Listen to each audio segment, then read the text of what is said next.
Good evening and welcome to the Daily Report tonight. My name is Victor Muyakane. It's my honor to serve you tonight alongside Catherine Simaloy on sign language.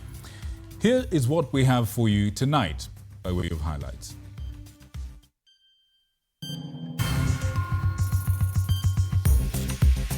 Tonight. Wanaenda kumwambia tuzienda jifiche kwa bedroom yako alafu enda sema ati umekuwa abducted. Former CS Raphael Tuju has been granted an anticipatory bond by the High Court, preventing police from arresting him over allegations that he staged his abduction. Investigation begins. The long-awaited exhumation of bodies in Kericho has begun amid tensions between local residents and police officers overseeing the process. Another contingent of Kenyan police officers arrives home tonight from Haiti. This marks the second group returning after completing a successful peacekeeping mission. And our coverage begins now. For the first time in history, Kenya will host a global FIFA football event, marking a major milestone for the country's sporting landscape. The tournament, set for April the 11th at the iconic Nyayo National Stadium, will feature the Harambee Starlets taking on international sides including Australia, India and Malawi in what promises to be a thrilling showcase of women's football. Cape Media, the home of untold stories, will partner with the Football Kenya Federation to deliver extensive coverage of this landmark event. Fans across the country can follow every moment live on TV47, Radio 47 and Digital 47 as we bring you comprehensive, exciting and unmatched coverage of this tournament. 7 months after FIFA President Gianni Infantino visited Kenya, Nairobi is also, for the very first time, preparing to host a global FIFA tournament. The 2026 Women's FIFA Series Championship will be held at Nyayo National Stadium on the 11th to the 15th of April. Kenya is preparing to host Australia, who have made 8 FIFA World Cup appearances, 2023 COSAFA champions Malawi and India. Cape Media, I'm sure they are represented here. You are the media partner, you know, in the series. I know you are aware. So I want also to say that that's a very big opportunity for you to ensure that Kenyans can watch the games and can get information on what is happening in this series. Harambee Starlets will entertain the Blue Tigresses on Saturday evening, 11th April, while Scorchers will lock horns with Matildas. The third place playoff and the final will be played on Wednesday, the 15th of April at Nyayo Stadium. I appreciate the effort that the President has gone in terms of ensuring that we commercialize our sports by bringing in private players. My message to the young girls around the country: we are going to do everything within our power to ensure that we have an enabled environment for you to thrive. These international friendlies will test coach Beldine Odemba's squad ahead of the rescheduled Africa Cup of Nations. Kenya is ready to host AFCON. The matters of financing and hosting fee, it is part of the process. Kenya is also using the event as a yardstick for co-hosting the 2027 Africa Cup of Nations. Tony Kwalanda, TV47 Sports. The controversy surrounding an alleged mass grave in Kericho has taken a dramatic turn after a shocking discovery during an ongoing exhumation exercise. Authorities now confirm that 33 bodies have been recovered, a figure that sharply contradicts earlier reports of just 14, and even previous claims that only 13 bodies were involved. The discrepancy has raised serious questions about possible misreporting and how such a large number of bodies may have gone unaccounted for. TV47's Sydney Chazima tells us more. Tension gripped Kericho East Sub-County as government pathologists, flanked by DCI homicide detectives, began exhuming bodies at the controversial Makaburini cemetery. So since morning, they were preparing the site. They managed to get the local residents to help the DCI na wamechimba, na what we believe ni kwamba wamefikia yale maeneo where most probably the bodies are. But what was expected to clarify the situation has instead deepened the controversy. Pathologists on site now confirm that 33 bodies have been exhumed so far, a number that dramatically exceeds all earlier figures released to the public. What we have found is quite unusual. It was one mass grave and the bodies were stacked in gunny bags. We found 7 adults and 25 children who qualify. Some of them are neonates and others are fetuses. The revelation has triggered outrage and suspicion as it directly contradicts previous accounts, including that of a public health officer from Nyamira County Referral Hospital who had indicated that only 13 bodies were involved. So in total, we have 32 bodies. We also found 6 body parts, 4 legs and 2 hands. So those ones we are going to analyze them and we find whether they belong to one individual. The exercise follows days of confusion, claims and counterclaims over what exactly lies beneath the site. This matter was hyped and made sensational by the social media. There wasn't anything like a mass grave. A statement that has only added to the uncertainty after he maintained that the bodies were lawfully buried, dismissing claims of a mass grave. We were able to establish that these were bodies transferred from Nyamira District Referral Hospital to a private cemetery in Kericho belonging to NCCK. With the number now standing at 33, the focus has shifted from whether bodies exist at the site to how many more could still be uncovered and why initial figures were so drastically understated. Government pathologists are set to begin post-mortem examinations on the exhumed bodies to establish the cause of death, even as detectives from the Directorate of Criminal Investigations launch parallel investigations into how the bodies were obtained, transported and buried. Some of these look like they have come from mortuaries and others from hospitals. But we are going to determine that when we finish with the autopsy exercise. As the exhumation continues under intense scrutiny, the rapidly rising number of bodies is shifting the narrative from denial to a deepening crisis, one that could ultimately confirm the existence of a mass grave and force long-awaited answers into the open. Sydney Chazima, TV47. The third contingent of Kenyan police officers deployed to Haiti under the Multinational Security Support Mission has returned home. The team of more than 200 officers arrived in the country moments ago through the Jomo Kenyatta International Airport aboard a Kenya Airways flight. This is after departing Haiti, Port-au-Prince, on Monday. Deputy Inspector General of Kenyan Police Service, that is Eliud Lagat, was among senior officers who flew to Haiti to escort the team back home. They were received on arrivals by officials including Kenya's Consular General, Gabo Noor, and a local security team. The final contingent is expected back into the country by April the 15th. Let's take a look at how that was. It is a journey, I know it's not an easy one. 16 hours in the air, it's not easy. And we are grateful that this evening, once again, you have rejoined us after having carried out a very, very successful mission. And before I continue, I would wish that we take a minute to remember our 3 colleagues whom we lost during the assignment. Please.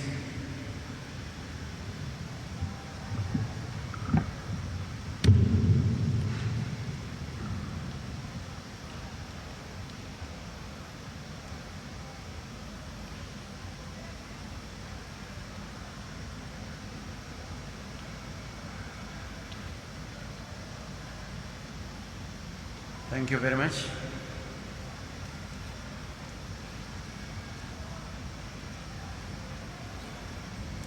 During the assignment in Haiti,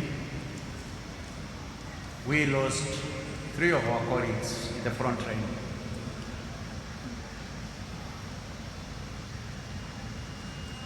We did not lose their lives in vain. Now, the Kenya Wildlife Service has dismissed claims linking it to alleged disappearances at Lake Nakuru National Park, insisting that no such incidents have been recorded within the protected area. Appearing before the Senate Committee on National Security, KWS maintained that no fisherman has legally accessed the park in the last decade, reinforcing its position that the claims are unfounded. Michelle Mwangi reports. Unless you have a burning issue. The petitioners Tom Boya Ochieng and Dr. Peter Mbaye appeared before the Senate Committee on National Security to shed light on the issues affecting the Lake Nakuru National Park. And I believe when we visit, even those... The petitioners raised concerns over disappearances of people around Lake Nakuru and insisted on the need for clear records showing how many people have disappeared while inside the park. If there are fish in Lake Nakuru, let it be legal. Right now, illegal fishing is going on. A lot of fish is leaving Nakuru under cover of darkness, refrigerated vehicles. Let's get documentation of how many people have disappeared and when and where into the lake. However, KWS Director General Erastus Kanga noted that Lake Nakuru National Park is a protected area in accordance with the Wildlife Conservation Act and that visitors must have formal permission to enter. And visitors or anybody who wants to access Lake Nakuru National Park, they use formally designated gates. The allegation that KWS officers have been involved in forced disappearance and silencing of individuals are firmly denied. He further acknowledged the case of Brian Odhiambo, that is still an active case in court, and chose not to talk about it. I don't want to dive into the matter of Brian. That's a matter that is alive in court, and we don't want to be subdued of the system. KWS Director General Erastus Kanga warned that any officer found guilty of involvement in enforced disappearances will be fully accountable and face strict disciplinary actions in accordance with the law. Michelle Mwangi, TV47. Thank you, Paul. Kenya continues to face serious human rights concerns, with a growing number of cases involving extrajudicial killings and enforced disappearances. This is according to a report by the Missing Voices organization. Between 2017 and 2025, dozens of citizens, mostly young people, have been targeted while exercising their right to protest, with Nairobi emerging as the most affected region. For many families, the pain remains raw, and justice delays continue to prolong their suffering. Our reporter, Faith Wangari, tells us more. Boniface Kariuki, a hawker shot dead during the nationwide protest on June 25, 2025. Brian Odhiambo, who disappeared on January 18, 2025, in the custody of KWS officers. And Julius Muli, shot by a police officer during the Saba Saba demonstrations. These are some of the extrajudicial killings reported between 2017 and 2025. We have to see the recommendations in this report implemented before we go into 2027.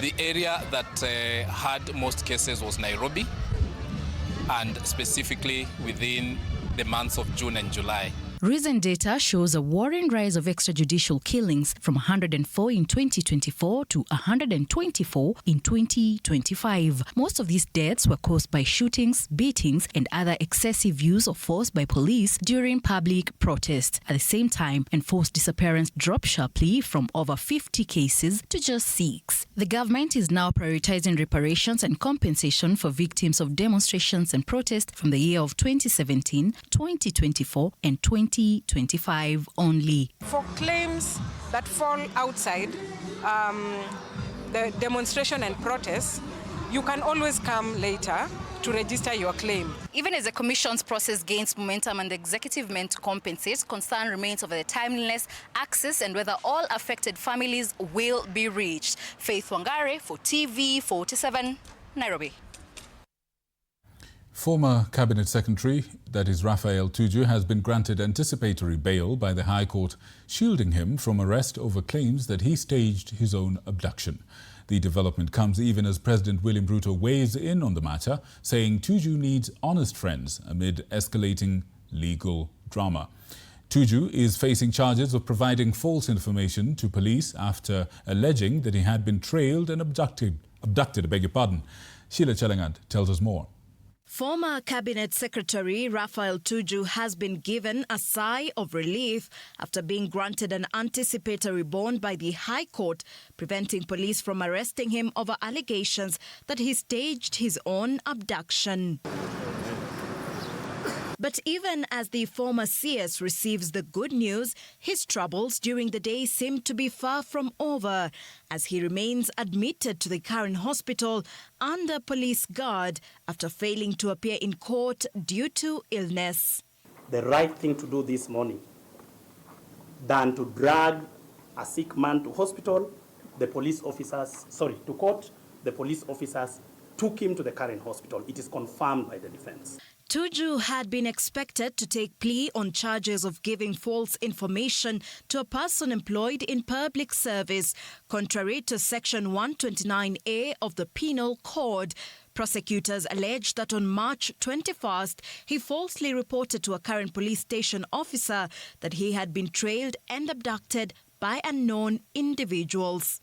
So they tried to abduct Mr. Tuju, force him into the waiting Subaru, and he was all the time screaming, "Please don't hurt me. Please don't hurt me." Tuju's legal team has strongly opposed his continued detention under police guard at the hospital, terming it a violation of his constitutional rights and personal liberty. So the charge before you, on the face of it, Your Honor, I submit, is defective, has no basis of law, and should be rejected. Meanwhile, President William Ruto has weighed in on the legal wars haunting the former CS, stating that Tuju needs more honest friends, alleging that Tuju had been hiding in his bedroom. Wameenda kudanganya Tuju, wameenda kuangaisha Tuju, wanaenda kumwambia Tuju enda jifiche kwa bedroom yako, alafu enda sema ati umekuwa abducted. Just imagine. Tuju needs honest friends. Tuju needs honest advice. Asaidiwe. He doesn't need scavengers who are trying to scavenge about the misfortune of a citizen. Wale watu wanatafuta maarufu kwa shida ya Mkenya mwenzao. We want Tuju apatiwe advice so that he can be helped, mali yake iokolewe na yeye asonge mbele. A ruling on the matter at the Kibra Law Courts is expected Wednesday afternoon. Sheila Chalangant for TV47. A new rallying cry is echoing across towns and villages of Kenya. Tuko Kadi. Today, hundreds of young Kenyans streamed into voter registration centers in many parts of the country, determined to turn civic duty into a collective force for change. The story was produced by Alvin Kithinji. Yes, indeed. The question on the lips of many people across the country, online, on the streets, is, Je, uko kadi? And perhaps that's the question I want to ask you tonight. Uko kadi, do you have your voter's card? Have you registered? Have you established where you're going to be exercising your civic duty of voting? That is the question I ask you tonight.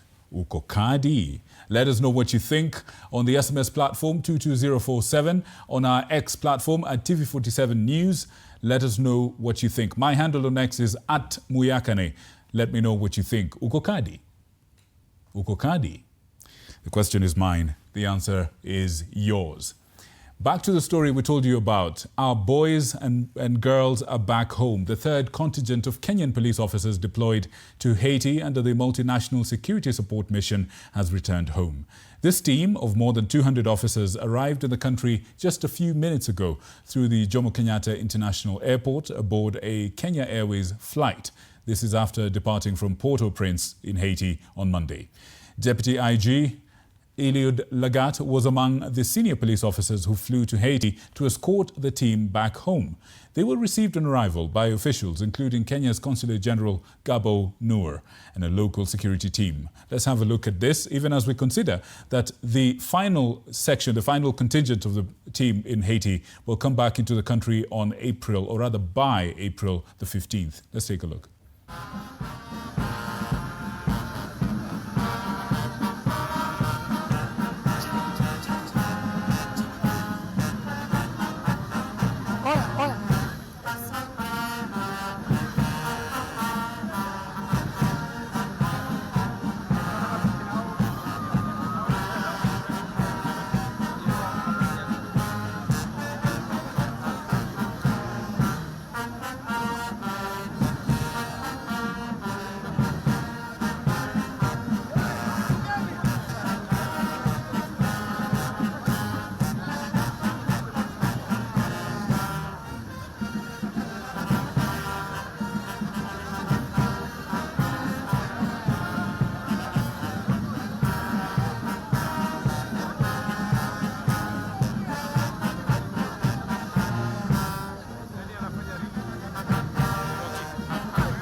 Right, away from the pomp and colour at the JKIA, a new rallying cry is echoing across towns and villages of Kenya.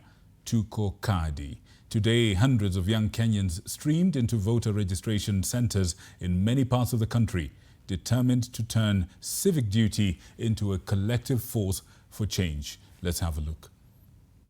tayari kuwakadiria shairi lenye mada, je, uko kadi? The Tuko Kadi movement has swept across social media and into the streets. Its message is simple but powerful. Register, vote and shape the future. Organizers say their target is a whopping 15 million young Kenyans registered ahead of the 2027 general elections. Because now we have so many young people, na 17 million people, young people are eligible kuchukua kura. Next week now it's marathon, the mass voter registration. At registration centers in Nairobi, the energy was evident. Young men and women queued patiently, some clutching their new voter cards with pride. Long queues were witnessed across various registration centers across the city, with young people expressing optimism in voting in the 2027 general elections. We've tried for a long time, to get rid of the voter apathy in Kenya, especially among the young people, and it is happening. Hata kuna mwanajeshi anaenda mali kama ana weapon. Na sawa ndo ingie vita ya siasa ama ndo ingie kuchagua kiongozi mwenye unataka, lazima uwe na kura. They have further dismissed politicians trying to jump on the Tuko Kadi trend, urging them not to sabotage the youth-led campaign, stating that the trend does not belong to anyone. Tuko Kadi is not about anyone. It's not about Ademba, it's not about Willie, it's not about anyone. It's not about the Kina Shakira who are also supporting the initiative. It's about young people wachukue kura. It's about the resolve of the young people to register as voters. In Mombasa County, a group of young people took it upon themselves to encourage their peers to come out and register as voters, aiming to register more than 1 million youths in the county. We are very happy now that the youths are turning up in numbers to register as voters. Locate Tuko Kadi. They are now calling on the Electoral Commission to deploy more staff to ensure the exercise runs smoothly and does not dampen the momentum of the youth-led wave. We are willing to boost IEBC. Kama hamna staff, please let us know. We can organize as Team Tuko Kadi. From hashtags to long queues, the Tuko Kadi movement is proving that Kenya's youth are not just spectators in democracy. They are ready to be the game changers. Farmers in Baringo County are counting heavy losses after torrential rains triggered flash floods that have wiped out hundreds of acres of crops. In Eldume area, over 300 acres of maize have been destroyed after River Molo burst its banks and changed course, leaving a trail of destruction. As the situation unfolds, authorities in Nairobi are also urging residents living along riverbanks to support ongoing restoration efforts to mitigate similar disasters. Maluse Meshak tells us more. Farmers in Eldume, Baringo South in Baringo County are counting massive losses after heavy rains caused floods that destroyed more than 300 acres of maize. The floods were caused by River Molo changing its course after days of heavy rainfall, leaving vast sections of farmland submerged. The crops were at the harvesting stage in mid-March with an expected yield of 2,500 kilograms per acre, valued at over 87 million shillings. Tulikuwa natarajia mafuno mingi sana. Ile pesa tulikuwa natarajia hapa ni 97.5 million. Ile pesa tulikuwa natarajia hapa. Farmers are now forced to harvest under flooded conditions, with costs doubling significantly.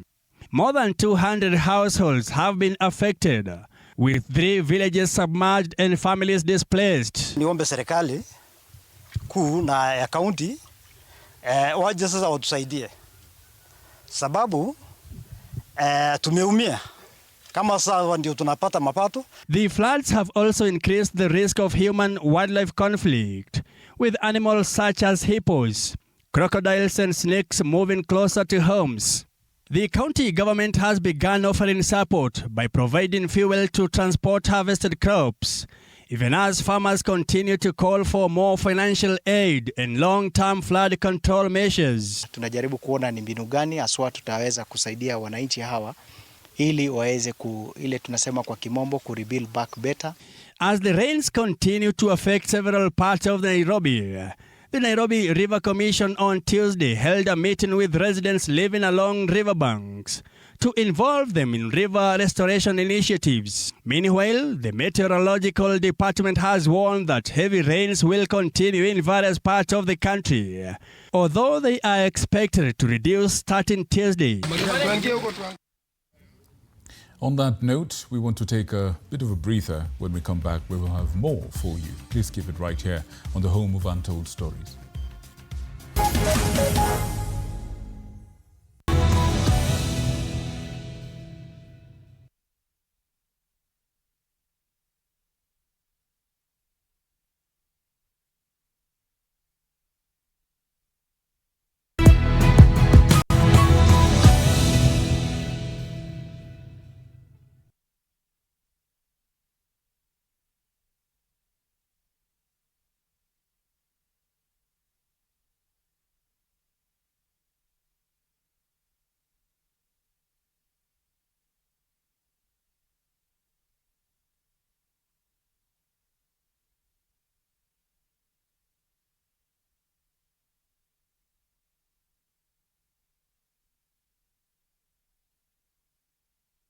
TV, your favorite pay TV just got even better.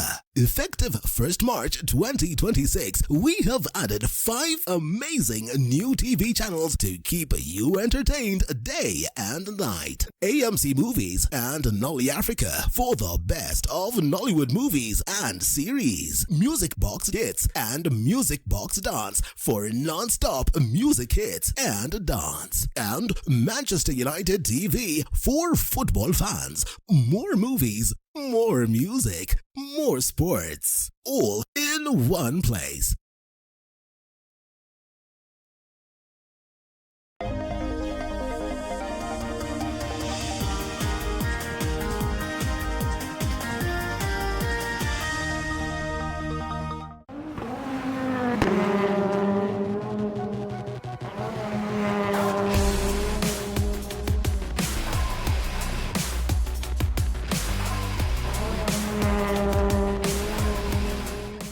Revisha ushinde. Open and save in your KCB Gold Savings account and win. Revisha ushinde. KCB, for people, for better. Equip Africa Institute, the TVET arm of Mount Kenya University, is where dreams take shape. We prepare you through competitive, market-driven programs which include medical and health sciences, hospitality, tourism and travel, journalism, IT, engineering, marine studies and driving. With entry grades from C and below, your journey begins in our Thika, Kitale, Nakuru, Malindi, Kisii and Nairobi campuses. Equip Africa Institute, promoting competence, innovation, and excellence.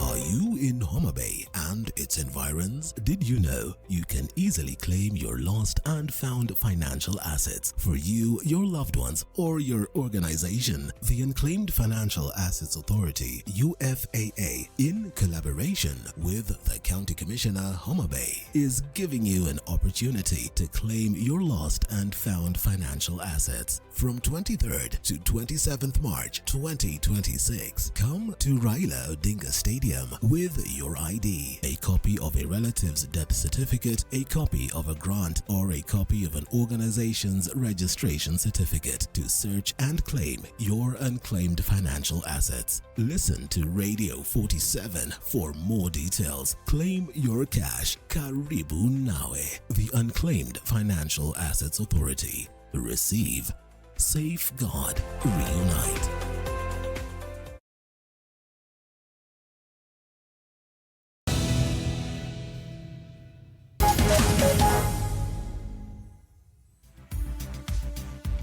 Welcome back. If you're joining us right now, this is, of course, the Daily Report with me, Victor Muyakane, and Catherine Simaloy on Sign Language.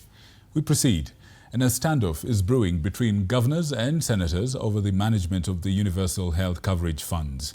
The Council of Governors has rejected a proposal to channel the funds to conditional grants as conditional grants instead of course, they are demanding that they be included in the equitable share to the counties. County bosses argue that conditional grants often cause delays and limit their ability to deliver health services effectively. Stanley Nyaringita reports. In a bid to improve healthcare in counties, the Council of Governors has stated that universal health coverage funds should be guaranteed through the Division of Revenue Bill. Appearing before the Senate's Finance Committee, led by Mandera Senator Ali Roba, the governors argue that the funds should be part of the equitable share and not given as conditional grants. This even as the Commission on Revenue Allocation has insisted that no county should receive less money than it did in the last financial year. UHC workers, for us to be able to absorb them on a permanent and pensionable basis in perpetuity, their allocation relating to their salary allowances and generally their HR emoluments should be part of the equitable share and not a conditional grant. The national government should consider increasing the county equitable share. However, senators argue that UHC money should be sent to counties as conditional grants to ensure it is used for its intended purpose. 2024-2025, we approved 50.54 billion. Only 26.196 billion was released to county governments. 24.34 billion remains unreleased, and once the year lapses, it is not subject to discussion anymore. Governors now warn that if UHC funds are sent as conditional grants, there could be delays in disbursement, potentially triggering strikes by UHC staff. Staff from the national government have already enjoyed the increments, and the county as staff are now threatening to have industrial action. The Senate is expected to meet Treasury Cabinet Secretary John Buddy on Thursday to resolve the issues raised by the governors and the CRA, a meeting the governors now want to be included in. Stanley Nyaringita, TV47. Can we now adapt? Kenya is losing billions of shillings due to poorly managed and underfunded disaster response systems at the county level. A new report by the Institute of Public Finance and Oxfam reveals that many disaster funds only exist on paper, with little impact on the communities they are meant to serve. The findings now raise concern over transparency, accountability, and the country's readiness to handle climate-related crises. Mike Kagwongo tells us more. Kenya is bleeding money quietly, steadily, and at a cost that millions of citizens are now paying with their livelihoods. A new OD Global report shows that in 2024 alone, Kenya lost between 194 billion shillings and approximately 233 billion shillings to corrupt and illicit financial flows, nearly 4 times roughly 52 billion shillings received in humanitarian aid. Kenya's counties have laws, funds and policies meant to respond to disasters. But a new report reveals that most of these systems exist only on paper, leaving millions of citizens exposed to droughts, floods and climate shocks. And a key issue here is the country has about 1.5 billion estimated annually as being lost to illicit financial flows, including corruption. And so that needs to be addressed because that is vastly more than the 400 million approximately per year in humanitarian funding. According to the Institute of Public Finance study, counties are legally mandated to lead disaster preparedness and climate response.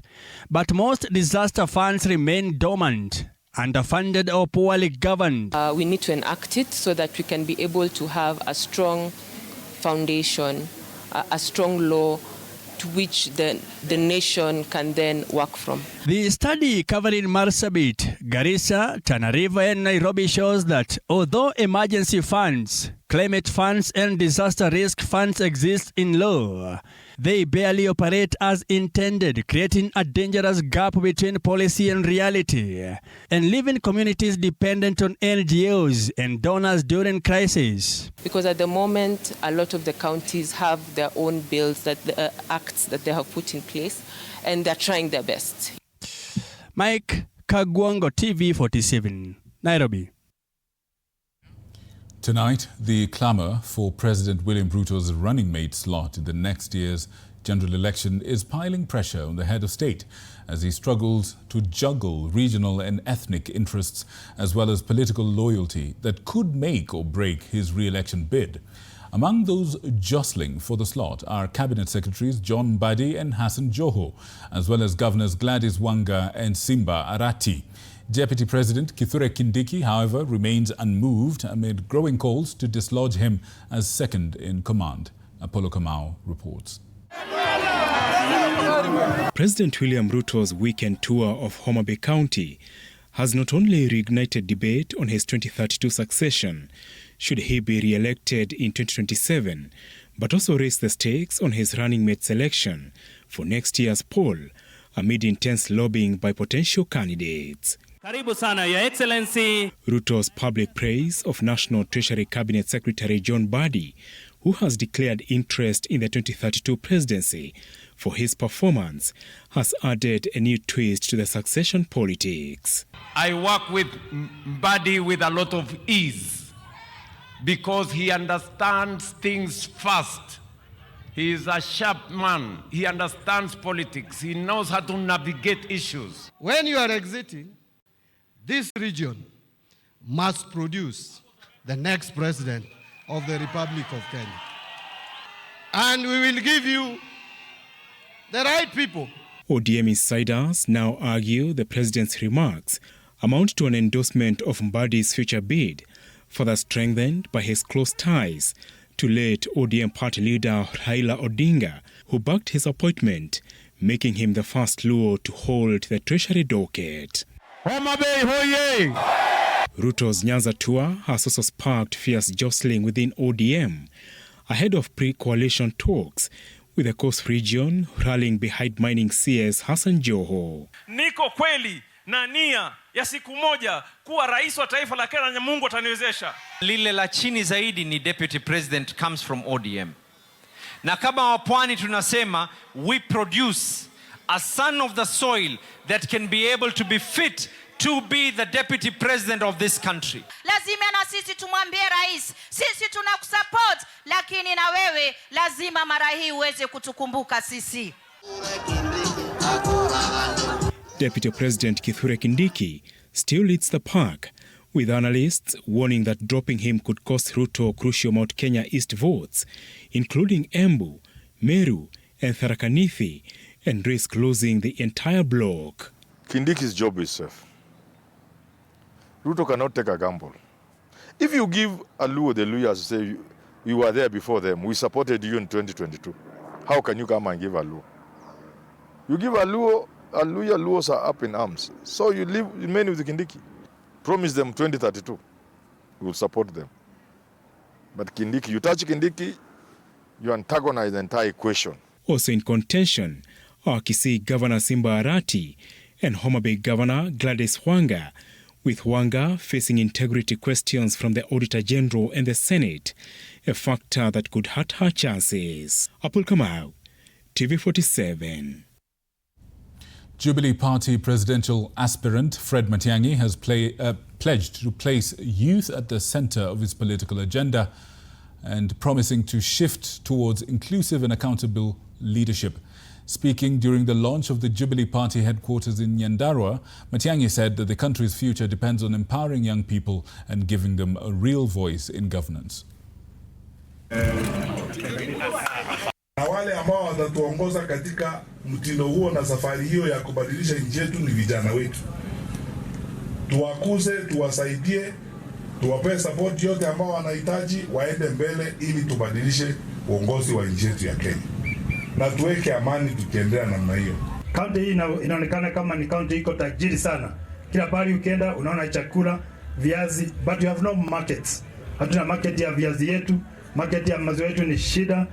Ndio pesa mfukoni hapa imekuwa shida. Nimemuuliza tukiwa pale wafikirie akishida ashike ushukani wa hii taifa letu, affirmative action ya Nyandarua County iwekwe. Mngependa hivyo? Lazima tufanye kazi pamoja. Kwanza hapa kwa mlima. Yeye atatembea na DCP, mimi nitatembea na Jubilee. Ana kwa ana.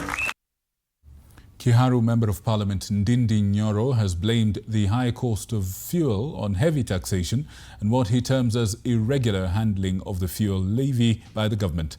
Speaking in Nairobi, Nyoro said that despite a drop in global oil prices, Kenyans continue to pay high pump prices due to VAT and multiple levies. Measure that the government must do immediately without waiting is that the same way they added the 7 shillings of fuel levy through a gazette notice, now a time has come for them to reciprocate to Kenyans.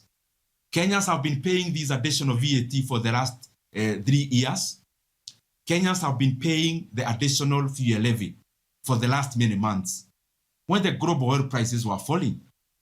Now that there is a reversal of that, it is now on the side of government to also reciprocate by cutting VAT from the current 16% to even 0, and also thinking about how to denounce and recede. As the world marks the World TB Day, Kenya's fight against tuberculosis is at a critical point. While progress has been made in reducing infections and deaths, funding gaps and uneven country or other county responses continue to threaten these gains. In Kajiado County, however, the community-driven strategies there are offering a glimmer of hope. Elizabeth Atieno reports.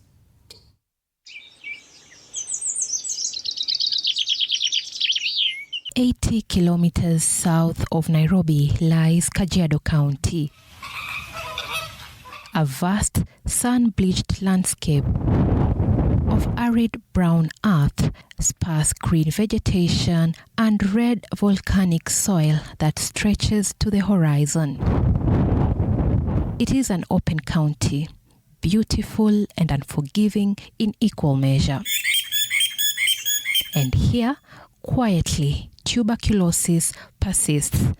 On the front line of the disease stand 1,682 community health promoters in Kajiado, moving door to door, mile after mile, holding the line between the disease and the people it would otherwise take.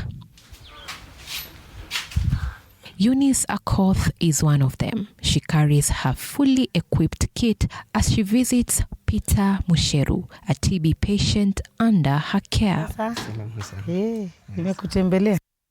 She reviews his progress, hands him his next round of tablets, then checks his blood pressure levels. Before she leaves, Akoth hands him a face mask because TB spreads through the air and those close to him are most at risk. Tuonane tarehe 31 nikikuja tena. Si sawa? Na nilianza kupokea matibabu yangu last month. Shida yangu ilianza ni kifua ilikuwa inanisumbua na kukohoa sana. So nikaamua niende hospitali nipigwe picha. Ndio nilipigwa x-ray, nikapatikana ikakuwa ni TB. And on to the next patient, Mary Ngina, a mother of 3 and a businesswoman. Her face beams with joy when she recalls her journey silently fighting TB on the margins. And on the 21st of November 2025, something profound happened. Kwa mwili niko sawa. Sisikii vibaya yoyote, niko sawa. Hii ugonjwa inapona. Bora ukunywe dawa, ufuate matibabu, ufuate daktari na utapona. Even after Ngina completed her 6-month TB treatment, Akoth is still closely monitoring her. Unamaliza dawa, huwa sikuache immediately. Huwa nakufuatilia kwa muda wa miaka 2 ama mwaka 1. Ikienda sana. Kwa nini? Kwa sababu napenda kuona huyu mama. Unajua mtu amemaliza matibabu na hujaendelea kumjulia hali. Ni kama nia yangu ilikuwa ni matibabu tu. Unanielewa? Ndio amemaliza ile dawa. Huwa ninamfuatilia nione vile anajimudu kimaisha na kama bado unyanyapaa ulimuisha. Akoth is among the community health promoters who screen for TB, deliver TB medications, further creating awareness about the disease in Kajiado County. Kuna wakati unyanyapaa ulifika mahali watu wakaanza kuitana kwa majina. Ile ni boma ya watu wanaishi na TB. kwenda kuwafunza nikawaeleza kwamba hii boma haina laana ya TB. Ni kwamba tunaambukizana, hatukuji wote screening. Inafaa ukipata ugonjwa wa kifua kikuu kama ni household kama hii, tunafanyia watoto wote na mtu yote anaishi chini ya ile nyumba uchunguzi kabisa ili tuweze kusaidia. The number of TB patients in Kajiado has increased from 147 in 2023 to 193 in 2025. In 2026 alone, 51 patients have been reported in Kajiado Referral Hospital. The numbers tell a deeper story. The increase is driven by intensified screenings and referrals made by community health promoters. This means that more TB cases are being caught and treated, and they can measure the impact. TB treatment success rates have jumped from 81% in 2021 to 93% in June 2025. So now because of improved diagnostics, now we are seeing cases going up. Like in 2021, we had only 1,300 patients. They have increased to 1,700, 1,800, and in 2024 we had the highest at 1,990. And last year we had 1,708. Of course, that is because of the sudden cut of funds. So we lost a few things like sample networking support. And so we are seeing cases going up because of improved diagnosis. The number of patients that are putting on TB preventive therapy is equally going up. By 2021, we only had 6 patients. Now we are up to 700 patients on TPT. The success rates of TB treatment in Kajiado has many faces, from the door-to-door visits to the TB manyatas. At Kajiado Level 5 County Referral Hospital lies the TB Manyata wards. The Manyatas are purposely built community-based treatment center. They stand out with their distinctive light green structures. They are designed with both function and culture in mind. One structure, just like this room here, can accommodate 3 patients with the same TB diagnosis. If there is no influx of patients, then a patient can stay in a room alone. The patients have the liberty to stay with their families or even cook for themselves if they would like to do so, making it a home away from home. TB Manyata is somewhere we isolate TB patients. Patients maybe who refuse to take drugs from their households and their relatives complained of them not taking drugs. Or from our records, we follow them up and we come to an conclusion that these patients have defaulted from taking drugs. We follow them and we bring them here for isolation. From only 44, about 5 years ago, now we are having patients up to 153. We have 2 Manyatas. We have one here, we have the other one at Loitoktok. So the whole year we can have between 130, 137 to 153 last year who are taking lots at the Manyatas. Nimekaa kutoka mwezi 7 mwaka jana. Sasa niko mwaka hii, niko mwezi wa 3. Natoka huko mwezi ngapi? Mwezi wa 5 huko. Mbakisha mwezi 2 nitoke huko. Kajiado is home to the Maasai community. As pastoralists, they move from one place to another in search of pasture for their livestock. For TB patients, this constant movement makes it nearly impossible to complete the long months of treatment as required. But community-based interventions are changing that. Our default rate was actually very high. Initially at over 14%. Every year we are having dropout rates of over 14%. That has since come down. And last year, 2024, our default rate was at 8%. The first half of 2025, we are at 6.7%. Our target is, see if by end of 2025, we bring it down to 5%. And if the patient is resistant to be found, we may take the authority and we report it to our locals, and the patient is brought here for us. Jukumu langu ni kwamba nina make sure huyu mgonjwa kabla hajakata dawa kama anaenda mbali ni lazima nijulishe ili nijue jinsi atapata dawa zake. Wakati mwingine hata huwa anafunga kama parcel, inaenda Namanga, inaenda wapi, Mashuru, mile 46. Yes. The dwindling donor support has created a projected 13.8 billion Kenya shillings funding shortfall for 2026. Kajiado is bearing the heat. The county lost 172 health workers supported on various aid-related programs, including TB. To bridge this gap, the county has employed new staff, further increasing its health funding for TB from 2 million Kenya shillings to 10 million in the 2025-2026 financial year. Because some facilities, I think 22 facilities in the county, were running on cloud system. So that was being supported, and when the funds went away, then of course those ones shut down. So we lost some data that we have since, of course, reclaimed, because now we've brought back the system in place. Mhudumu wa nyanjani wakati nilitangazwa kwamba funds zimetoka, mimi sikukata tamaa.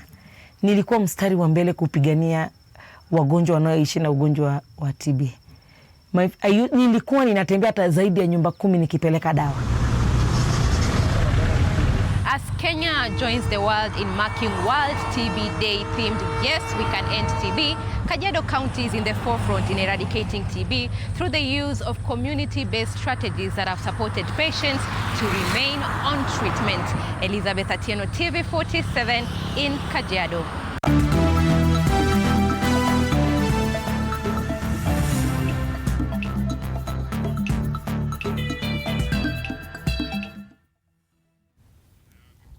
Time now for some business news. And Airtel Africa and SpaceX have successfully tested satellite-to-mobile connectivity in Kenya, marking a major step towards expanding network coverage in remote areas. The trial enabled standard 4G smartphones to access data, messaging, maps and financial services using Starlink mobile technology, with plans to roll out the service across 14 African markets, subject to regulatory approval. This market has very high penetration of the overall mobile services, 60+% penetration of smartphone, in this market, very, very high penetration of financial services. So it's a very attractive market for us. What we are currently doing is we are making sure that we are constantly expanding our coverage. And as I said, we today cover 91% population in Kenya. To meet the growing needs of data needs of our customers, we are making significant investments in improving data capacity so that we are able to provide great data experience to our customers.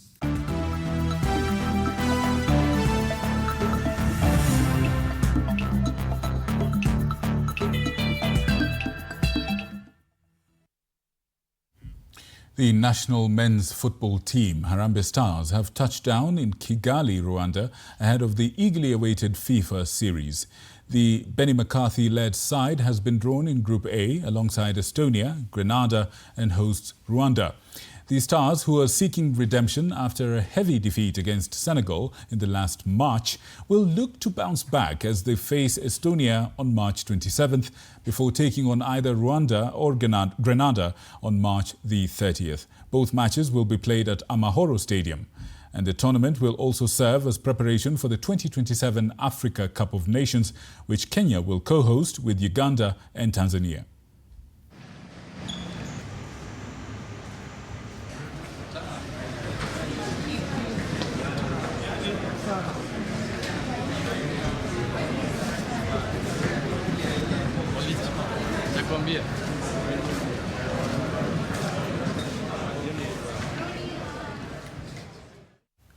Well, folks, thank you so much for joining us tonight, and thank you for choosing us to inform you of what's happening across your world. My name is Victor Moyakane, and on sign language we had Catherine Simaloy. And on behalf of everyone that made this a reality, we say thank you, good night, and God bless you.